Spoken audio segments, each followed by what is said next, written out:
مزید میں آپ کے سامنے دو باتیں عرض کرنا ہے، پوری توجہ کے ساتھ سنیں، دو باتیں عرض کر کے اپنی بات ختم کرتا ہوں۔ رمضان کا آخری عشرہ چل رہا ہے۔ امی جان عائشہ صدیقہ رضی اللہ عنہا روایت فرماتی ہیں کہ اللہ کے نبی صلی اللہ علیہ وسلم كان يعتكف العشر الأواخر من رمضان حتى توفاه اللہ، اللہ کے نبی صلی اللہ علیہ وسلم رمضان کے آخری عشرے میں اعتکاف میں بیٹھتے تھے۔ آپ کا یہ عمل ہمیشہ رہا، جب مدینے میں آئے تو اس کے بعد ہمیشہ رہا، یہاں تک کہ حتی توفاہ اللہ، اللہ نے آپ کو وفات دے دیا، اللہ نے آپ کو اپنے پاس بلا لیا۔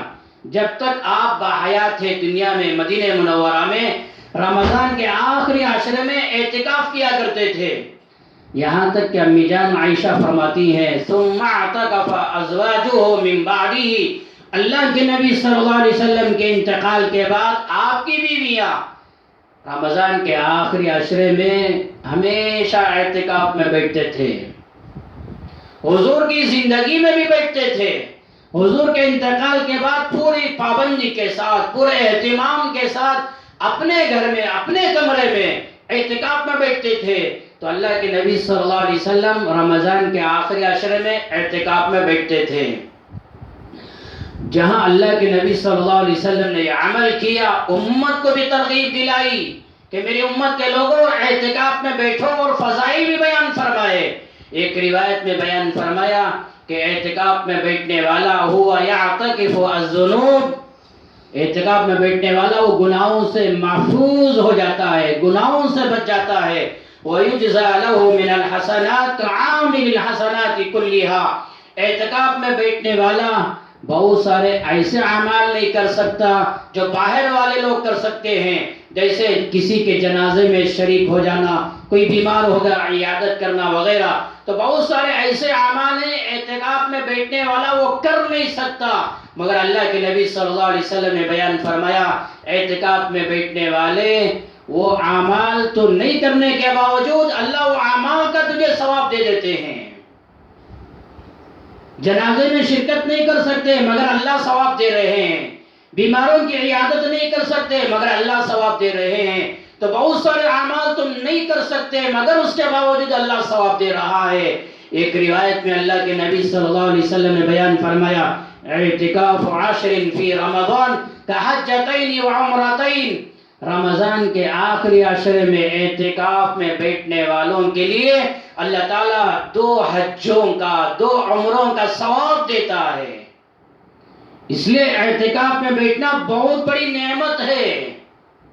ہاں، ہر محلے میں اگر کوئی ایک اللہ کا بندہ بھی، ہر مسجد میں اگر ایک اللہ کا بندہ بھی اعتکاف میں بیٹھ گیا تو سارے محلے کے لوگ گناہ سے بچ جائیں گے، مگر اعتکاف میں بیٹھنے کی فکر کرنا چاہیے۔ عورتیں گھروں کے اندر اعتکاف میں بیٹھیں، لاک ڈاؤن چل رہا ہے، ایک اللہ کا بندہ مسجد میں بیٹھ گیا بس کافی ہے، بقیہ لوگ جتنا ہو سکے، مکمل تو نہیں بیٹھ سکتے گھروں میں اعتکاف میں، مگر 1 دن یا 2 دن یا 1 گھنٹہ 2 گھنٹے جتنا ہو سکے اعتکاف میں بیٹھے جیسا بیٹھ جاؤ، تنہائیوں میں بیٹھ جاؤ، اللہ کو راضی کرو۔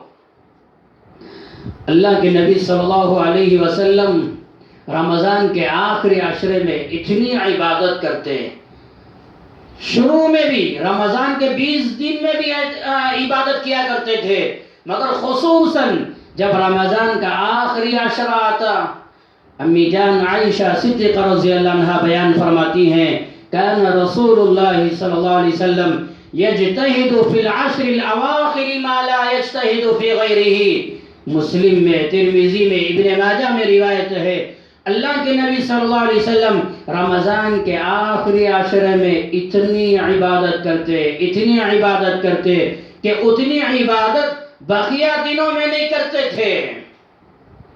سب سے زیادہ عبادت رمضان کے آخری عشرے میں کیا کرتے تھے، عبادت میں اضافہ، نماز میں اضافہ، تلاوت میں اضافہ، ذکر میں اضافہ، ہر عمل میں اضافہ ہو جاتا تھا۔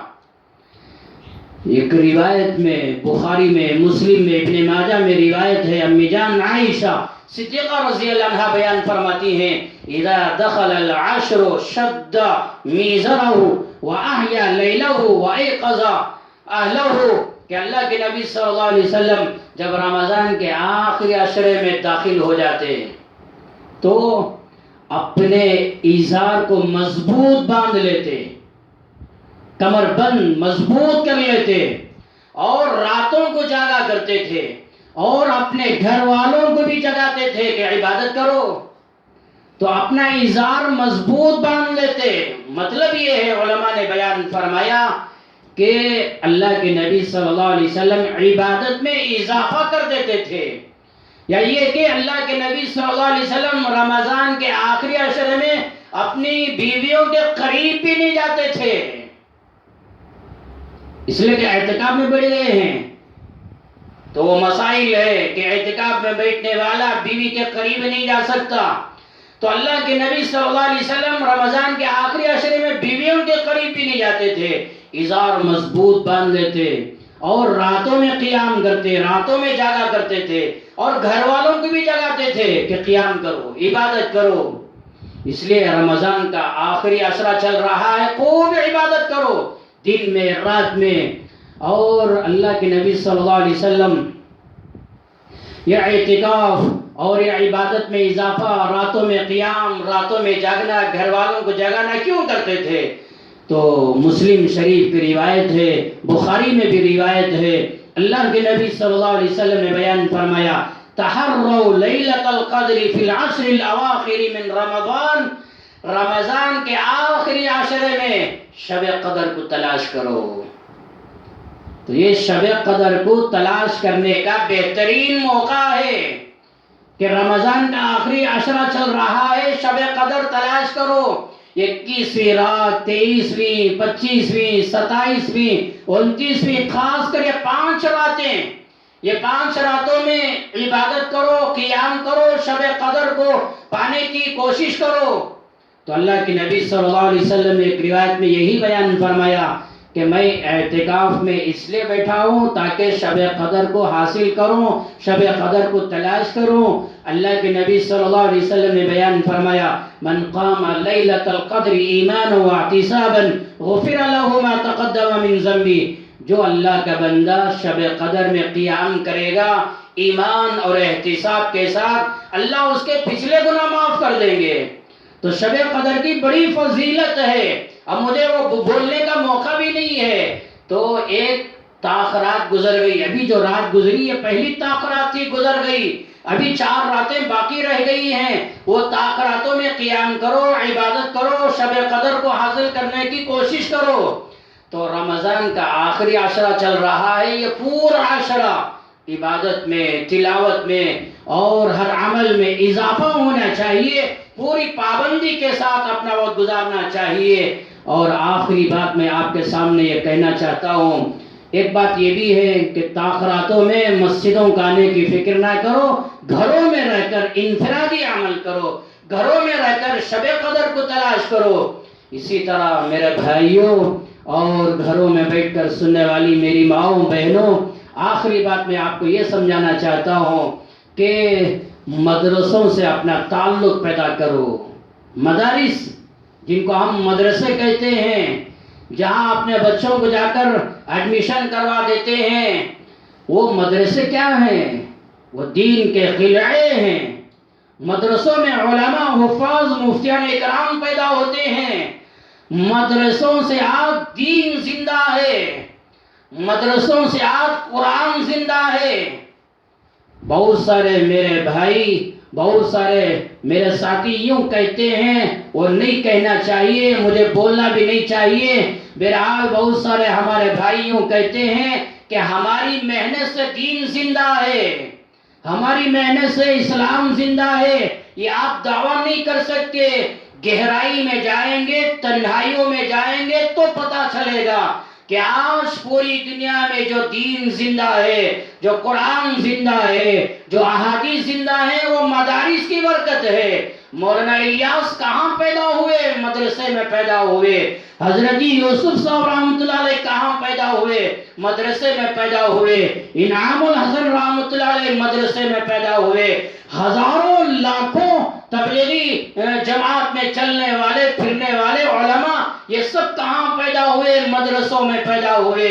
اور دارالعلوم دیوبند کی وہ برکت ہے، اس کا وہ صدقہ ہے کہ آج پوری دنیا میں قرآن زندہ ہے، اسلام زندہ ہے، بخاری زندہ ہے، مسلم زندہ ہے، ترمذی زندہ ہے، ہزاروں حدیث کی کتابیں آج جو زندہ ہیں۔ میرا بھائیوں، دلوں میں یقین پیدا کرو، وہ مدرسوں کی برکت ہے۔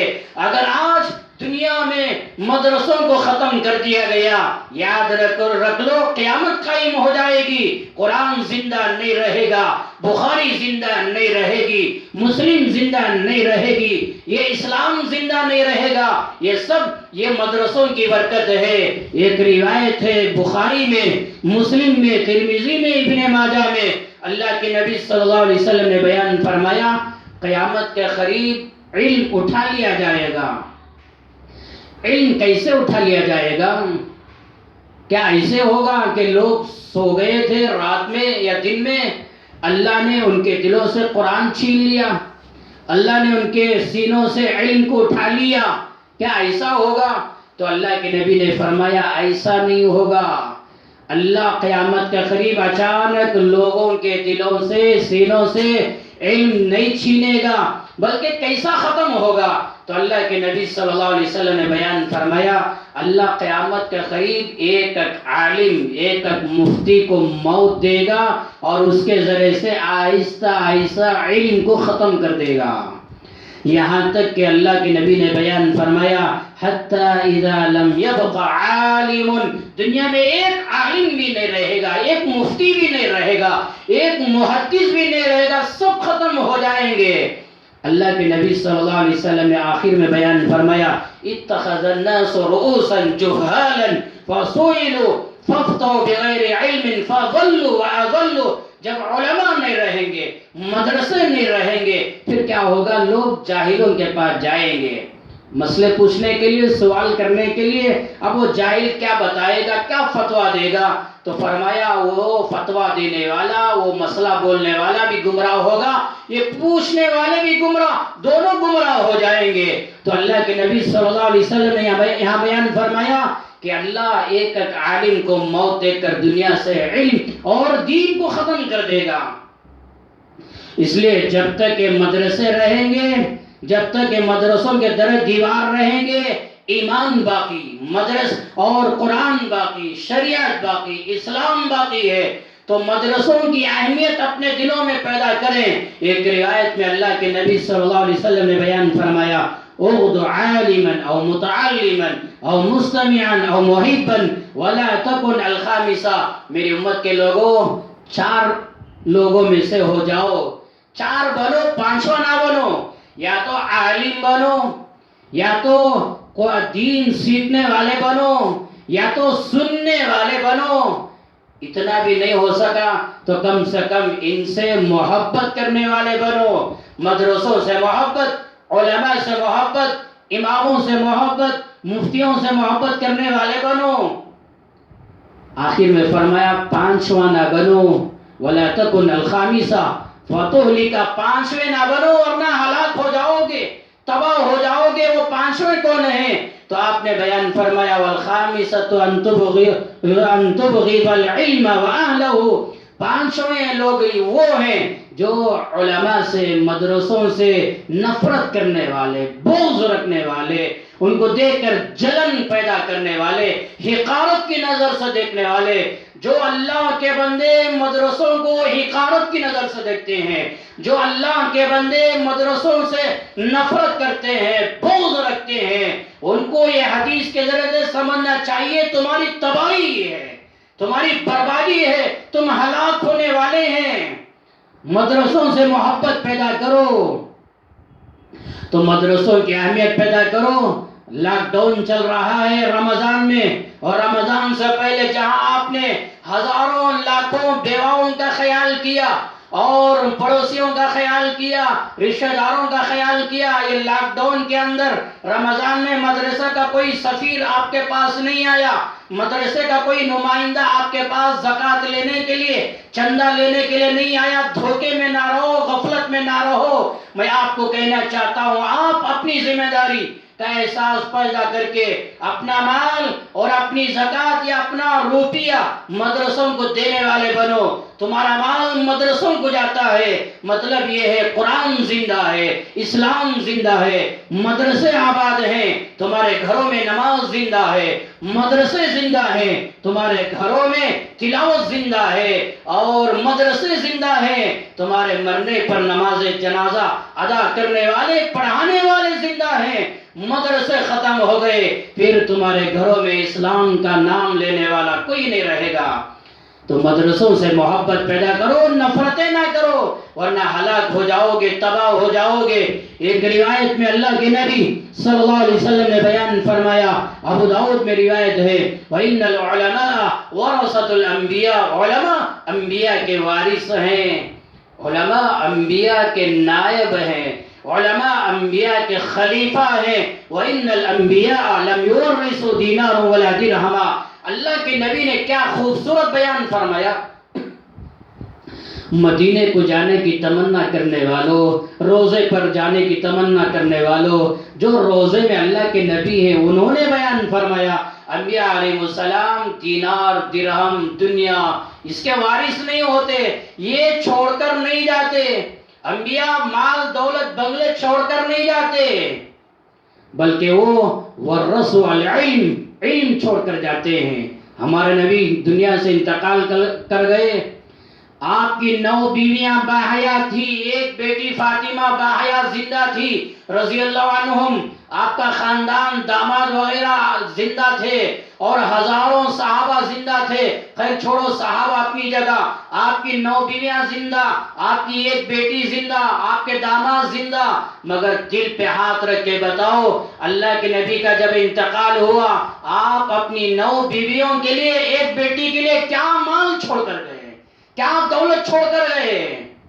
شریعت کا مسئلہ یہ ہے، اگر کوئی اللہ کا نبی انتقال ہوتے ہوئے اگر 1 روپیہ 1 درہم بھی چھوڑ کے انتقال ہوتے ہیں تو وہ مال صدقہ ہو جاتا ہے، وہ مال ان کے بچوں میں تقسیم نہیں ہوتا، ان کا مال ان کے بچوں میں تقسیم کرنا حرام ہے۔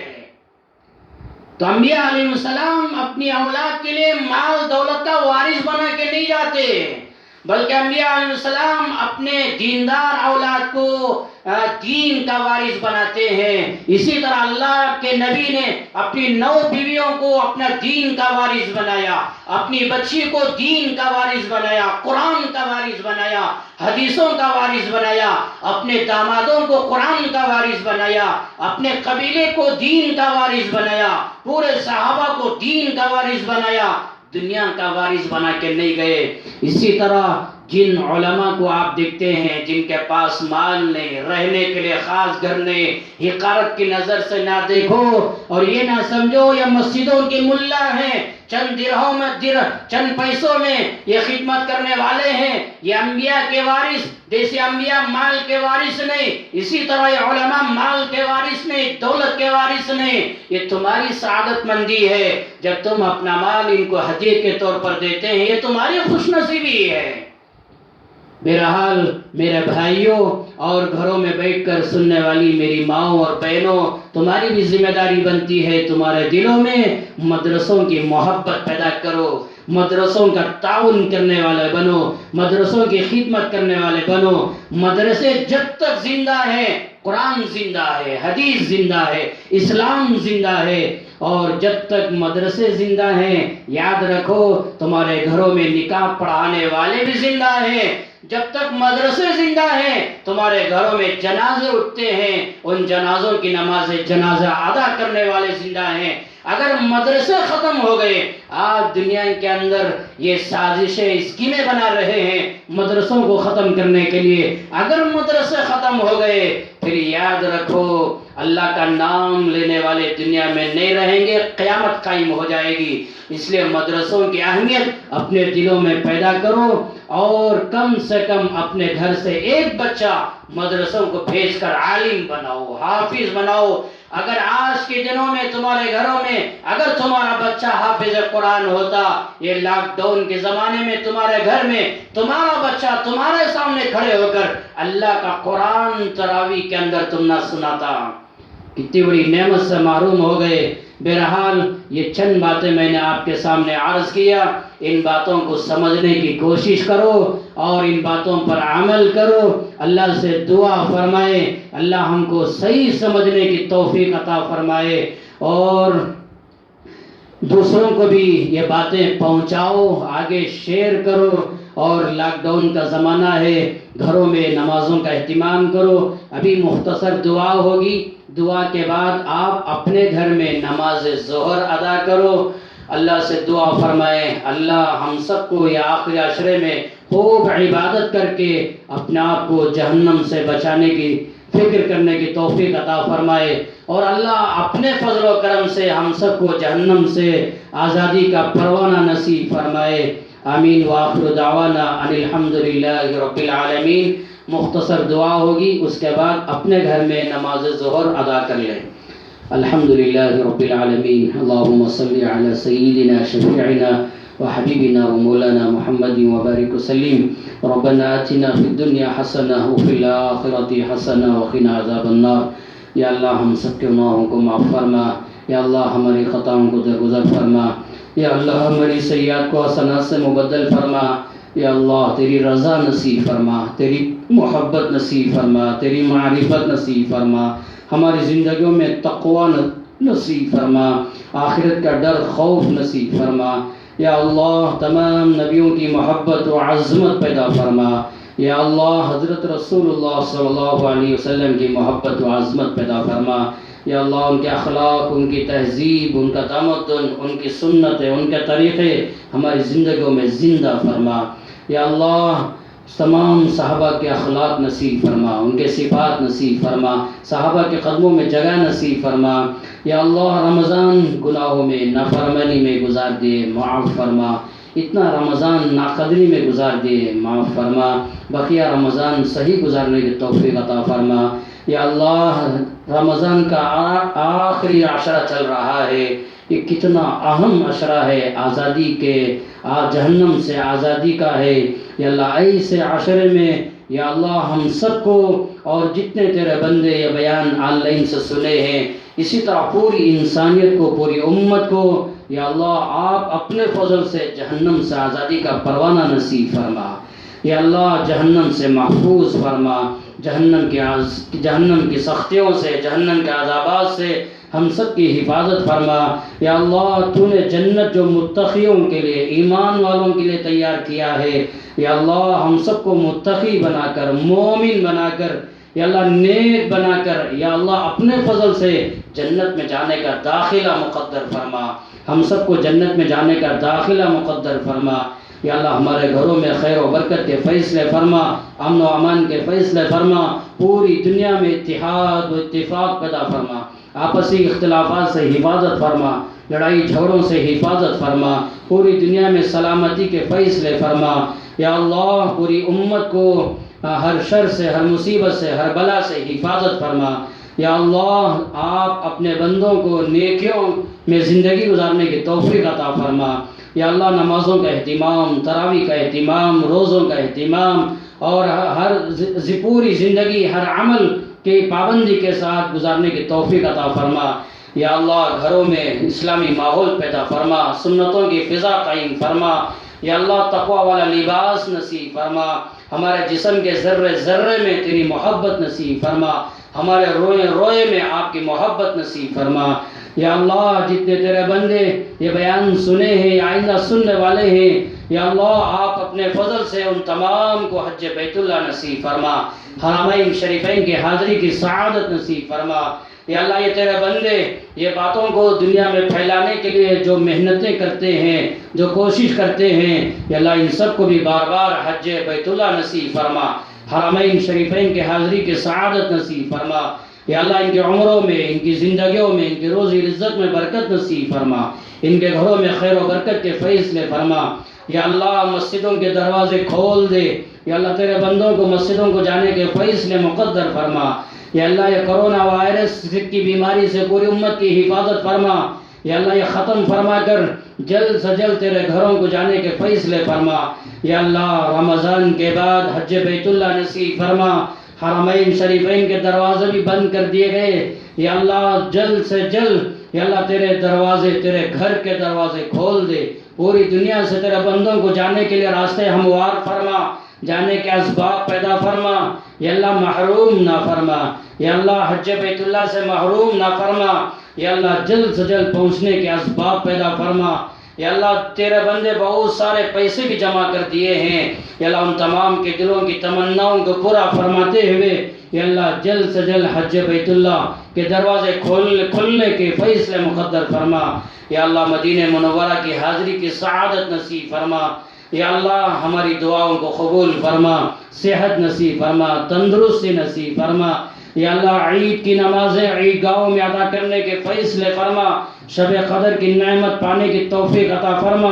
گناہوں سے سچے دل سے توبہ کرنے والا بنا، نیکیوں میں زندگی گزارنے والا بنا، ماں باپ کی خدمت کرنے والا بنا، بیویوں کے حقوق ادا کرنے والا بنا، اولاد کی اچھی تربیت کرنے والا بنا، پڑوسیوں کے حقوق ادا کرنے والا بنا. یا اللہ ہر شر سے، ہر مصیبت سے حفاظت فرما.